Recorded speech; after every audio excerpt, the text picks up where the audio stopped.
Acabo de borrar $6,240 con un clic. Afuera, el viento de Chicago golpeaba la ventana de mi cocina, pero por dentro, yo sentía una calma absoluta. El correo electrónico de confirmación parpadeó en la pantalla de mi computadora. Anunciaba que mi reserva en el crucero se había cancelado para siempre. No había vuelta atrás. Valeria, la suegra de mi hija, pensó que me había acorralado. Pensó que, usando la culpa y la manipulación, me iba a robar el viaje que planeé para honrar a mi esposa muerta. Pero ella cometió un error fatal. Confundió mi silencio con debilidad. Soy un hombre de costumbres. Trabajé 30 años como gerente de logística en los almacenes del sur de Chicago. En este trabajo, y en esta ciudad, aprendes a sobrevivir a base de paciencia. Los inviernos aquí no te perdonan. Te congelan los huesos si no estás preparado. Yo siempre estuve preparado. Siempre supe cómo anticipar las tormentas. Pero para lo que nunca estuve preparado, fue para el día en que el médico nos dijo que el cáncer de mama de mi esposa había regresado. Fueron 26 años de matrimonio con Elena. 26 años de construir una vida desde cero en este país. De criar a nuestra hija Sofía. De ahorrar cada centavo para un futuro que, de repente, se nos escapó de las manos. Cuando Elena cerró los ojos por última vez, el silencio que quedó en esta casa de la calle North Pina fue ensordecedor. El luto es un animal pesado. Se sienta en tu pecho y no te deja respirar. Te roba la energía para hablar, para comer, para enojarte. Semanas después de su funeral, mientras guardaba sus cosas, encontré una carpeta azul en el fondo de su escritorio. Estaba cubierta de polvo. Tenía una etiqueta escrita con su letra impecable. Decía, algún día. Adentro había recortes de revistas viejas, mapas impresos con tinta descolorida, folletos de cruceros por el mar Mediterráneo. Había fotos de las cúpulas azules de Santorini, de las calles antiguas de Roma, de las murallas de piedra de Dubrovnik. Eran los lugares que siempre prometimos visitar cuando nos jubiláramos. Lugares que ella nunca vio porque siempre pusimos las necesidades de los demás por encima de las nuestras. En ese instante, sentado en el piso de nuestra habitación, tomé una decisión. Ese viaje no iba a morir en una carpeta. Yo iba a llevar su memoria a cada uno de esos puertos. Me tomó 14 meses planearlo. No soy un hombre rico, pero soy un hombre disciplinado. Vacié una parte importante de mis ahorros y reservé una suite con balcón en el Horizon Empress. Era un barco enorme, majestuoso, de los más grandes del mundo. Quería ese balcón por una razón muy específica. Quería poder sentarme en las noches, mirar el océano oscuro en silencio y hablar con ella. Pagué $6,240 en total. Cada billete era un tributo a la mujer que amé. No eran unas simples vacaciones. Era una peregrinación sagrada. Sofía, mi hija, estaba feliz por mí. Ella tiene 28 años y heredó la sonrisa y la calidez de su madre. Pero Sofía tiene un defecto que le ha costado caro. Es demasiado buena. Está demasiado dispuesta a ceder para evitar conflictos. Y eso la convirtió en la presa perfecta para su novio, Diego. O, mejor dicho, para la madre de Diego, Valeria. Valeria es el tipo de persona que entra a una habitación y exige que el mundo entero se detenga a mirarla. Tiene 61 años, se ha divorciado 2 veces y vive en los suburbios. Está ahogada en deudas, pero aparenta ser la reina de la alta sociedad latina de la ciudad. Es la clásica nueva rica que no tiene un centavo real en el banco, pero que te mira por encima del hombro si tu auto tiene más de 3 años. Siempre está cubierta de perfumes florales que te asfixian. Usa joyas pesadas que probablemente sigue pagando a plazos. Para Valeria, la vida es una obra de teatro donde ella es la estrella, y los demás somos simples extras que le debemos pleitesía. Su hija menor, Camila, siempre camina detrás de ella con la mirada en el suelo. Tiene la expresión permanente de alguien que está pidiendo perdón por existir. Y Diego, el novio de mi hija, es un contador callado, un hombre sensato en el papel, pero que no tiene la columna vertebral para decirle que no a su madre. Valeria se enteró de mi viaje durante una cena familiar en mi casa. Yo mencioné el crucero por el Mediterráneo de pasada. Vi cómo sus ojos se iluminaron de inmediato con una mezcla de envidia y cálculo frío. Ella y su grupo de amigas del club de lectura llevaban meses hablando de hacer un viaje a Europa. Querían las fotos, querían el estatus. Pero Valeria Estaba en la ruina financiera. No podía permitirse ni el pasaje de avión en clase económica. Sin embargo, todo comenzó un jueves por la mañana, a solo 3 semanas de zarpar. El invierno de Chicago estaba en su punto más cruel. El teléfono sonó a las 7 de la mañana. Era Sofía. Su voz temblaba. Sonaba pequeña, asustada, como cuando era una niña y rompía un vaso por accidente. Me dijo que Diego estaba muy estresado, que Valeria estaba pasando por una crisis financiera terrible y que su salud mental estaba colapsando. Sofía, llorando, me explicó que la familia de Diego necesitaba un milagro, y luego soltó la bomba. Me pidió que cancelara mi viaje. Me dijo que, como yo iba solo, tal vez no era el mejor momento para ir, que el dinero de mi reembolso podría ayudar a Valeria a salir de sus deudas, o al menos, a pagarle un pequeño retiro espiritual para que se calmara. Sofía me rogaba. Me decía que Diego la estaba presionando todos los días, que la familia se estaba desmoronando, y que yo era el único que podía salvarlos. Me quedé en silencio. El teléfono se sentía pesado en mi mano. Yo sabía que mi viaje no era reembolsable. Si cancelaba a estas alturas, perdía absolutamente todo el dinero. Pero eso no era lo que me heló la sangre. Lo que me revolvió el estómago fue la precisión del ataque. Valeria no quería mi dinero. Valeria sabía perfectamente que los boletos de crucero a 3 semanas de zarpar no devuelven ni un centavo. Lo que Valeria quería era mi suite. El Horizon Empress estaba completamente vendido. No quedaba ni un solo balcón disponible en todo el barco. Valeria había convencido a Diego, y Diego había manipulado a Sofía para hacerme sentir culpable por viajar mientras ellos supuestamente sufrían. El plan de Valeria era brillante en su maldad. Si yo cancelaba por lástima, mi suite con balcón volvería al sistema de la naviera, y ella, que mágicamente encontraría dinero en alguna tarjeta de crédito oculta, la compraría al instante. Quería robarse el viaje de luto de mi esposa. Quería mi balcón para poder tomarse fotos en Europa y presumirlas con sus amigas. Estaba usando el corazón blando de mi única hija como un arma contra mí. Le dije a Sofía que lo iba a pensar. Colgué el teléfono y me senté en la mesa de la cocina. Miré la silla vacía donde Elena solía tomar su café todas las mañanas. No grité, no rompí nada. En mi barrio, el enojo explosivo no sirve de nada. La precisión fría es lo que gana las batallas.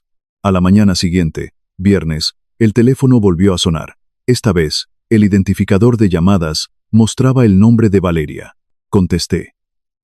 Su voz goteaba una gratitud tan falsa que me dio náuseas físicas. Me dijo que Sofía le había contado sobre mi gran sacrificio. Me llamó un ángel. Me dijo que Dios me iba a multiplicar el favor por ceder mi lugar en el barco para que ella pudiera encontrar la paz que tanto necesitaba.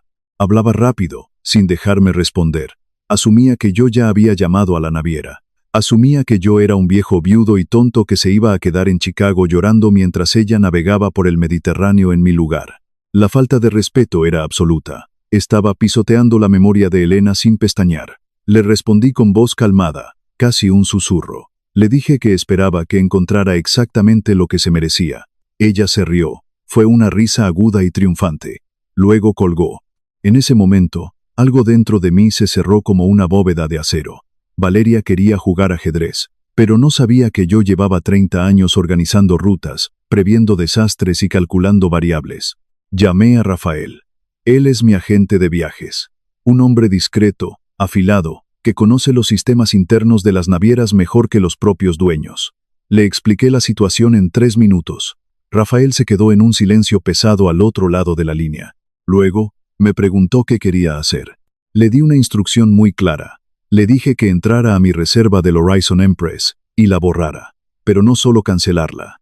Le pedí que liberara la suite al Fondo General del Sistema Público inmediatamente. No quería que quedara retenida a mi nombre ni un segundo más. Rafael me advirtió que perdería los $6,240. Le dije que no me importaba, que lo hiciera ya mismo. Escuché el tecleo rápido en su computadora. En menos de 1 minuto, mi reserva dejó de existir. La suite con balcón número 8040-2 flotaba ahora en el ciberespacio. Estaba disponible para cualquier persona en el mundo que tuviera una conexión a Internet y una tarjeta de crédito. Valeria pensó que yo le iba a transferir el boleto directamente. Pensó que yo haría el trabajo sucio por ella. Pero ahora, Ella tendría que pelear con miles de extraños por esa habitación. Y conociendo su lentitud para la tecnología, sabía que no tenía ninguna oportunidad de atraparla a tiempo. Pero yo no había terminado. Le pregunté a Rafael qué otras opciones teníamos para las mismas fechas. Quería salir de Barcelona el mismo día exacto. Rafael buscó en su sistema. Me dijo que había un barco diferente, el Adriatic Crown, un barco boutique, ultra lujoso, mucho más pequeño y exclusivo que el gigante comercial donde Valeria intentaba subirse. Me dijo que solo quedaba una habitación disponible en todo el barco, la Sky Suite, una habitación panorámica en el piso más alto. Tenía servicio de mayordomo privado y un balcón inmenso que daba la vuelta a la esquina del barco. Costaba $3,000 más de lo que yo había pagado originalmente. Miré la foto de Elena en la pared de la sala. Recordé sus años de quimioterapia, sus noches sin dormir, su sonrisa cansada pero valiente. Ella merecía el cielo. Le dije a Rafael que la comprara. Que usara mi tarjeta de crédito de emergencias. El cargo pasó al instante. $9,200 en total. Mi cuenta bancaria tembló, pero mi alma se sintió más ligera que nunca. Yo iba a viajar como un rey, honrando a mi reina. Y Valeria iba a descubrir muy pronto lo que pasa cuando intentas robarle a un hombre que ya lo ha perdido todo. Las siguientes 3 semanas en Chicago fueron un ejercicio de disciplina mental. No le dije nada a Sofía, no le dije nada a Diego, y por supuesto, no le dije absolutamente nada a Valeria. Mantuve mi rutina en silencio. Fui al supermercado. Palé la nieve de mi entrada cada mañana. Tomé mi café negro mirando por la ventana. Sofía vino a visitarme un par de veces. Me miraba con ojos tristes, llenos de culpa. Me agradecía en voz baja por ser tan comprensivo con la familia de su novio. Yo solo le acariciaba el cabello y le decía que todo iba a estar bien. No estaba mintiendo. Todo iba a estar perfectamente bien para mí. Para ella, sería una lección dura, pero necesaria. Tenía que aprender a dejar de ser el tapete de esa familia tóxica. Por lo que pude averiguar a través de comentarios sueltos de Sofía, Valeria estaba eufórica. Había logrado comprar un boleto en el Horizon Empress. Estaba presumiendo en sus redes sociales sobre su inminente viaje de lujo. Pero lo que Sofía no sabía, y lo que Valeria probablemente no había entendido al hacer la compra apresurada en Internet, era qué tipo de boleto había conseguido realmente. Mi antigua suite con balcón desapareció del sistema en cuestión de segundos. Seguramente fue comprada por algún turista rápido en Alemania o Japón. Valeria, en su desesperación ciega por asegurar su lugar en el barco, antes de que se agotaran las ventas, compró lo único que el sistema le ofreció. Yo sabía exactamente qué categoría de cabina era esa. Rafael me lo había confirmado con una sonrisa en la voz, pero dejé que Valeria viviera su fantasía. Dejé que empacara sus vestidos de noche, sus sombreros gigantes y sus aires de grandeza. Dejé que se imaginara tomando champaña mirando el mar desde un balcón privado. La caída iba a ser mucho más dolorosa desde esa altura. El día del embarque llegó. El sol de Barcelona era brillante y cálido. Era un contraste brutal con el gris helado de Chicago que había dejado atrás. Llegué al puerto al mediodía. El aire olía a sal, a libertad y a combustible de barco. Caminé por el muelle arrastrando mi maleta de cuero, sintiendo la presencia de Elena a mi lado. A mi izquierda, atracado en la Terminal C, estaba el Horizon Empress. Era un monstruo flotante. Miles de personas se empujaban en las filas de abordaje. Gritaban, sudaban, arrastraban niños cansados y maletas pesadas. Era un caos absoluto.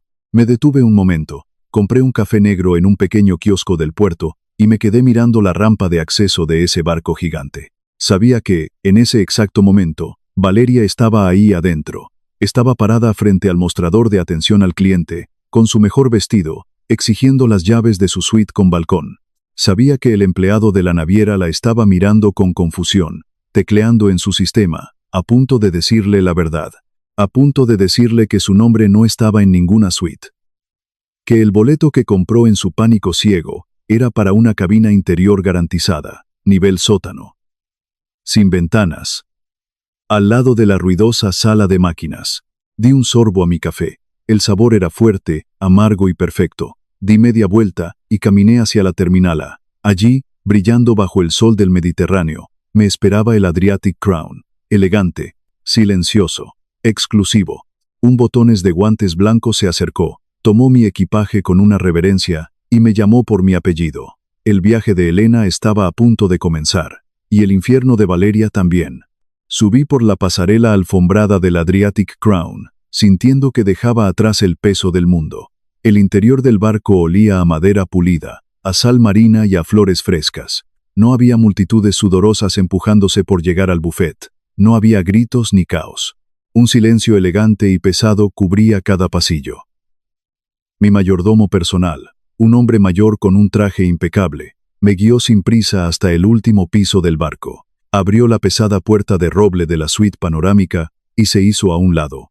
Me quedé sin aliento. El espacio era inmenso, cubierto de mármol frío y madera oscura. Había ventanales de piso a techo que dejaban entrar la luz dorada del Mediterráneo. Salí al balcón privado. Era tan grande que tenía su propia mesa de comedor y tumbonas acolchadas. Me apoyé en la barandilla de cristal grueso. Miré hacia el horizonte infinito donde el cielo se mezclaba con el agua. Saqué la fotografía de Elena de mi bolsillo interior. La puse sobre la mesa, de cara al mar. Le dije en voz baja que por fin habíamos llegado. En ese momento exacto, mi teléfono celular comenzó a vibrar en mi bolsillo. Lo saqué despacio. La pantalla mostraba el nombre de Sofía. Lo dejé sonar. Caminé hacia el baño. Puse el teléfono sobre la encimera de mármol y me metí a tomar una ducha caliente. El agua a presión borró el último rastro del frío de Chicago que llevaba en los huesos. Cuando salí y me puse una bata seca, el teléfono había registrado 14 llamadas perdidas, 7 de mi hija Sofía, 5 de Diego, y 2 de un número desconocido, que, por supuesto, era Valeria. Me senté en el sofá de cuero de la suite. Me serví un vaso de agua helada con limón. Presioné el botón para escuchar los mensajes de voz en altavoz. El primer mensaje era de mi hija. Su voz sonaba confundida, casi temblorosa. Me preguntaba por qué la naviera no tenía el nombre de Valeria en la reserva del balcón. Decía que Diego estaba muy alterado y que no entendían qué había pasado con mi boleto. El segundo mensaje era de Diego. Ya no sonaba como el contador tranquilo y sumiso de siempre. Su voz era aguda, llena de un pánico patético. Me exigía que le enviara el número de confirmación de inmediato. Decía que su madre estaba haciendo un escándalo en el puerto y que la seguridad del barco estaba a punto de intervenir. El tercer mensaje era una obra de arte del caos. Era Valeria. Se escuchaba el eco gigante de la terminal de pasajeros de fondo. Había ruido de maletas arrastrándose, voces por altavoz y el llanto de algún niño cansado. Valeria estaba gritando a todo pulmón. Me llamaba mentiroso. Decía que el empleado del mostrador la estaba humillando frente a cientos de personas. Exigía saber dónde estaba su suite de lujo. En el cuarto mensaje, la furia de Valeria se había transformado en pura desesperación. Había descubierto la verdad. El sistema de la naviera le había asignado exactamente lo que ella compró a ciegas en Internet. Una cabina interior garantizada. Nivel 2. Debajo de la línea de flotación. Sin una sola ventana. Le habían dicho que el barco estaba sobrevendido a su máxima capacidad. Era absolutamente imposible cambiarla de lugar. Estaba atrapada en un calabozo flotante por los próximos 14 días. Apagué la pantalla del teléfono. El silencio de mi suite era absoluto. Solo se escuchaba el suave murmullo de las olas golpeando el casco del barco. Sonreí en la soledad de mi habitación. Los primeros días de navegación fueron un bálsamo para mi alma. El Adriatic Crown se deslizaba por el agua como un fantasma elegante. Yo pasaba las mañanas en mi balcón, tomando café negro y leyendo los libros que Elena siempre quiso que leyéramos juntos. Por las noches, cenaba en restaurantes donde los meseros me llamaban por mi apellido. Conocían mis gustos de memoria y nunca me apresuraban. No había ruido, solo una paz profunda y reparadora. Mientras tanto, a varios kilómetros de distancia, el gigantesco Horizon Empress navegaba la misma ruta. Yo encendía mi teléfono una vez al día, solo por 5 minutos, para revisar los mensajes de texto. Era mi pequeña dosis de comedia diaria. Valeria me enviaba testamentos llenos de veneno. Me describía su miseria con un detalle que casi me daba lástima. Casi. Me escribió que su cabina olía a combustible diésel y a humedad, que las paredes de metal vibraban toda la noche por la cercanía con la sala de máquinas, que el baño era tan pequeño que no podía darse la vuelta sin golpearse los codos contra la puerta.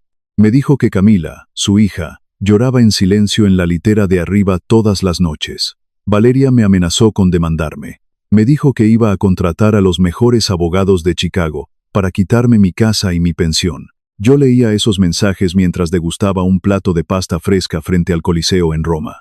No le respondí ni una sola vez. El silencio es el arma más destructiva cuando te enfrentas a un narcisista.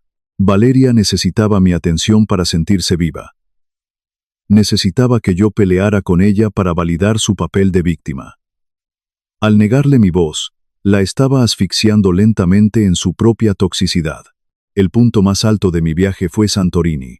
El barco ancló en la caldera del volcán al amanecer. Tomé un bote pequeño hasta la isla y subí por las calles empedradas hasta llegar a las famosas cúpulas azules.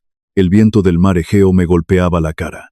Era un viento limpio, antiguo, lleno de sal y de historia. Entré a una pequeña taberna excavada en la roca blanca. Pedí una botella de vino asirtico. Era el favorito de Elena, aunque ella solo lo conocía por las revistas de viajes que guardaba en su carpeta. Llené 2 copas de cristal. Puse una frente a mí y la otra en el lado vacío de la mesa. Miré el agua azul profundo que se extendía hasta el infinito debajo del acantilado. Por primera vez en 14 meses, sentí que el nudo de hierro en mi garganta se deshacía. Lloré. No fueron lágrimas de dolor amargo, sino de gratitud pura. Había cumplido mi promesa. Ella estaba allí conmigo. Lo sentí en el viento frío. Lo sentí en el calor del sol sobre mis hombros. El 10º día del viaje, el destino decidió jugar su última carta. Llegamos a Dubrovnik, en Croacia. Las enormes murallas de piedra de la ciudad antigua se levantaban imponentes frente al mar. El puerto era profundo y masivo, lo que permitía que varios barcos atracaran al mismo tiempo. Cuando bajé de la Adriatic Crown, lo vi de inmediato. El gigantesco Horizon Empress estaba estacionado a menos de 200 metros de distancia. Parecía un centro comercial flotante, bloqueando la mitad del paisaje natural. Miles de pasajeros bajaban por sus rampas como hormigas desesperadas, empujándose para llegar a los autobuses turísticos.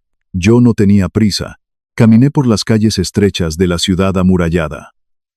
Me senté en la terraza de un café pequeño, lejos del ruido principal de los turistas. Pedí un expreso doble, y me dediqué a observar a la gente pasar. Y entonces, la vi. Valeria caminaba arrastrando los pies por la calle de piedra. Llevaba un sombrero de ala ancha que se veía ridículo y fuera de lugar.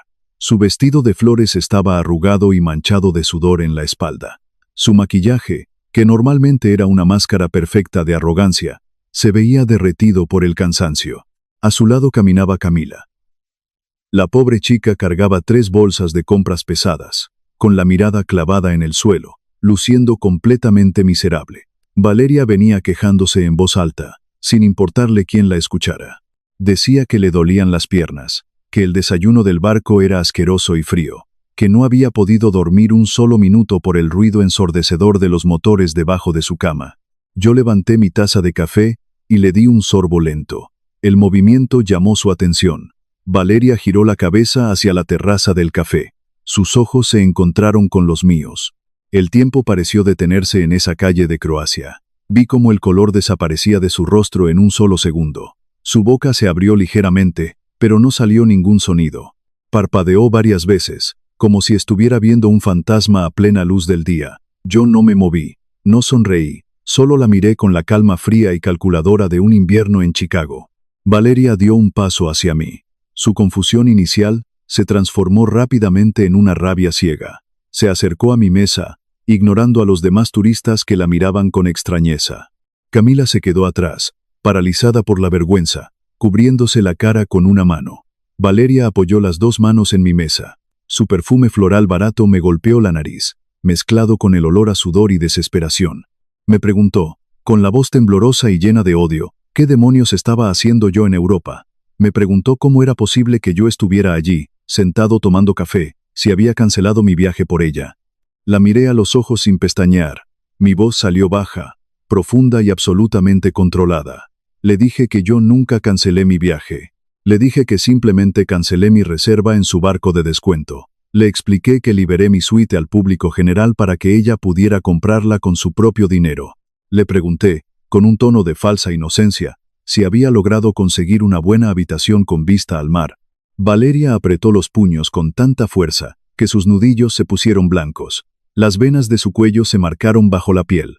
Me dijo que yo era un monstruo calculador, que la había engañado a propósito, que la había condenado a dormir en un agujero oscuro y maloliente durante 10 días, que había arruinado las vacaciones de su vida y que nunca me lo iba a perdonar. Yo me incliné ligeramente hacia adelante en mi silla. Le dije que ella se había condenado sola. Le recordé que ella fue quien intentó usar la bondad de mi hija para robarme el viaje que planeé para mi esposa muerta. Le dije que la avaricia y la necesidad de aparentar la habían cegado tanto. Compró lo primero que vio en internet sin leer las letras pequeñas, solo para ganarme la partida. Valeria intentó hablar, pero las palabras se le atoraron en la garganta. Estaba temblando de rabia y de una humillación profunda. Yo me puse de pie despacio, alisando mi chaqueta. Dejé un billete en la mesa para pagar el café. Antes de darme la vuelta, levanté la mano y señalé hacia el puerto. Le dije que mirara hacia el Adriatic Crown. Le señalé el último piso del barco elegante y silencioso que brillaba bajo el sol. Le dije que esa era mi suite, que tenía un balcón panorámico inmenso, un mayordomo privado, y el silencio absoluto que ella nunca iba a conocer en su vida. Le dije que cada vez que mirara por las paredes de metal de su cabina sin ventanas, recordara que yo estaba arriba, brindando por Elena. No esperé su respuesta. Me di la vuelta y caminé hacia el puerto con pasos firmes. No miré atrás ni una sola vez. Escuché a Camila susurrarle a su madre que se calmara, que la gente los estaba grabando con sus teléfonos. Fue la victoria más silenciosa y absoluta de mi vida. El regreso a Chicago fue duro físicamente, pero mi espíritu estaba blindado. Aterricé en medio de una tormenta de nieve brutal. El viento cortaba la cara como navajas de hielo al salir del aeropuerto. Pero cuando abrí la puerta de mi casa en la calle North Pina, no sentí el vacío aplastante de antes. La casa se sentía cálida. Se sentía habitada por buenos recuerdos, no por fantasmas de dolor y enfermedad. Desempaqué mis cosas despacio en mi habitación. Puse la botella vacía de vino asirtico sobre la repisa de la chimenea, junto a la foto de nuestra boda. 2 días después, Sofía vino a verme. Entró a la cocina con la cabeza baja, frotándose las manos por el frío. Se sentó en la misma silla donde Elena solía tomar su café todas las mañanas. Sofía empezó a llorar antes de decir una sola palabra. Me confesó todo lo que había pasado. Me dijo que Diego se había quebrado bajo la presión, y le había contado la verdad sobre el plan de Valeria. Que Valeria nunca estuvo en la ruina financiera. Que todo fue una mentira calculada y cruel para robarme la suite con balcón, porque ella quería presumir su estatus falso en sus redes sociales. Sofía me pidió perdón con la voz rota. Me dijo que se sentía estúpida por haber caído en la trampa emocional. Que se sentía sucia por haber sido el instrumento que Valeria intentó usar contra su propio padre. Yo me acerqué. Le puse una mano firme en el hombro y le di un beso en la frente. Le dije que no tenía absolutamente nada de qué avergonzarse, que su único error fue tener un corazón puro y confiado en un mundo lleno de lobos hambrientos. Pero también le dejé una regla muy clara y no negociable. Le dije que ella era mi hija, que llevaba la sangre fuerte y trabajadora de su madre, y que nunca, bajo ninguna circunstancia, iba a permitir que fuera el tapete de nadie. Le dije que si Diego no tenía el valor para defenderla de la toxicidad de su propia madre, entonces Diego no era el hombre que ella necesitaba para construir una vida. Sofía asintió en silencio, secándose las lágrimas. Vi en sus ojos oscuros que algo fundamental había cambiado. La culpa había desaparecido, reemplazada por una nueva fuerza. Una fuerza que se parecía mucho a la de Elena. Antes de que Sofía se fuera, caminé hacia mi escritorio en la sala. Saqué un sobre blanco, grueso y perfectamente sellado. Se lo entregué en las manos. Le pedí que se lo diera a Valeria la próxima vez que la viera en persona. Sofía me miró con curiosidad, pesando el sobre en sus manos, pero no hizo preguntas. Lo guardó en su bolso de cuero y se despidió con un abrazo fuerte y sincero. Adentro de ese sobre no había insultos, no había cartas de odio ni reclamos emocionales. Había algo mucho peor para una mujer obsesionada con el estatus, las apariencias y el dinero. Había una factura. Yo mismo la había diseñado en mi computadora la noche anterior. Estaba impresa en papel de alta calidad, con un formato profesional. El costo original de mi suite perdida en el primer barco, los $6,240. El costo adicional de mi nueva suite de lujo en el Adriatic Crown, los $3,000 extra. Y al final, Agregué una línea especial que decía tarifa por inconveniencia de procesamiento psicológico y logístico. El total sumaba exactamente $12,400. Abajo, había una nota breve y formal. Decía que esperaba su pago a la brevedad posible para saldar su deuda moral con nuestra familia. Yo sabía perfectamente que Valeria nunca iba a pagar un solo centavo de esa factura. Probablemente gritaría, rompería el papel en pedazos y maldeciría mi nombre a los cuatro vientos. Pero ese no era el punto. El punto era el peso psicológico aplastante de ese número. Valeria es una mujer que mide su valor humano en dólares y en lo que los demás piensan de ella. Al enviarle esa factura formal, le estaba poniendo un precio exacto y documentado a su humillación. $12,400. Ese número se iba a quedar grabado a fuego en su cerebro para siempre. Cada vez que viera un anuncio de un crucero en la televisión, iba a recordar ese número. Cada vez que sus amigas del club de lectura hablaran de sus viajes a Europa, Valeria iba a sentir el peso de esa deuda fantasma aplastándole el pecho y recordándole su fracaso. Le había quitado su poder, su dignidad y su estatus, y se lo había devuelto en forma de un simple recibo de cobro.